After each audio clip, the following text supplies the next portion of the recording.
భారత వాతావరణ కేంద్రం అందించిన సమాచారం ప్రకారం నైరుతి బంగాళాఖాతంలో ఏర్పడ్డ తీవ్ర అల్పపీడనం పశ్చిమ మధ్య బంగాళాఖాతంలో కొనసాగుతోంది.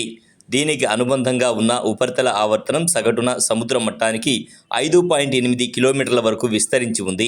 ఇది రానున్న 12 గంటల్లో ఉత్తర తమిళనాడు, దక్షిణ ఆంధ్రప్రదేశ్ తీరం వైపు వాయువ్య దిశగా కదిలే అవకాశం ఉందని వాతావరణ శాఖ అంచనా వేస్తోంది. ఆ తర్వాత 24 గంటల్లో ఆంధ్రప్రదేశ్ తీరం వెంబడి ఉత్తరం వైపు కదిలే అవకాశం ఉంది. అల్పపీడనం నేపథ్యంలో రానున్న 3 రోజుల వరకు వాతావరణ సూచన.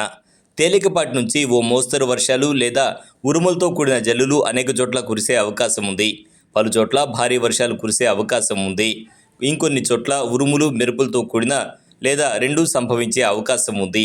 అలాగే వీటి ప్రభావంతో బలమైన ఈదురుగాలులు గంటకు 40 నుంచి 50 కిలోమీటర్లు, గరిష్టంగా 60 కిలోమీటర్ల వేగంతో గాలులు వీస్తాయి.